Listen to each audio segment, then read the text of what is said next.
ایرانی وزیر خارجہ عباس اراغچی اسلام آباد پہنچ گئے۔ ایرانی وزیر خارجہ کا ایئرپورٹ پر نائب وزیر اعظم اسحاق ڈار اور chief of defence forces general Syed Asim Munir اور دیگر اعلیٰ حکام نے استقبال کیا۔ ایرانی وزیر خارجہ عباس اراغچی کی نائب وزیر اعظم اسحاق ڈار سے ملاقات۔ Chief of defence forces field marshal Syed Asim Munir بھی شریک تھے۔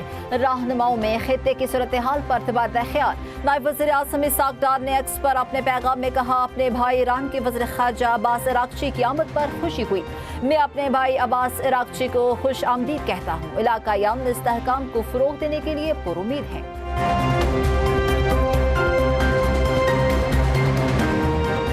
پاکستان کی کامیاب سفارتکار اسٹیو وٹکاف اور جیرڈ کشنر آج اسلام آباد کے لیے روانہ ہوں گے۔ ترجمان وائٹ ہاؤس کیرولائن ہیوٹ کہتے ہیں، ایران کی جانب سے پیش رفت نظر آ رہی ہے۔ خود رابطہ کر کے بالمشافہ ملاقات کی درخواست کی۔ صدر ٹرمپ ایرانیوں کی بات سننے کے لیے اسٹیو وٹکاف جیرڈ کشنر کو بھیج رہے ہیں۔ امریکی وفد پاکستان کی ثالثی میں ہونے والے مذاکرات کے لیے جا رہا ہے۔ جے ڈی وینس امریکہ میں موجود رہ کر صورتحال پر نظر رکھیں گے۔ ضرورت پڑنے پر سب کو پاکستان روانگی کے لیے اسٹینڈ بائی رکھا گیا جائے گا۔ امید ہے بات چیت نتیجہ خیز ہوگی اور ڈیل کی جانب بڑھے گی۔ صدر ٹرمپ نے اپنی ریڈ لائنز واضح کر رکھی ہیں۔ انہوں نے لچک دکھائی اور سیز فائر میں توسیع کی۔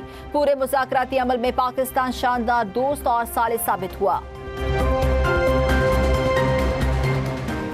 پاکستان میں ایران اور امریکہ کے درمیان کسی قسم کی ملاقات طے نہیں۔ ترجمان ایرانی وزارت خارجہ اسماعیل بقائی کا سوشل میڈیا پر جاری بیان۔ اسماعیل بقائی نے کہا، دورے میں پاکستان کی جانب سے جاری ثالثی سے متعلق امور پر بات ہوگی۔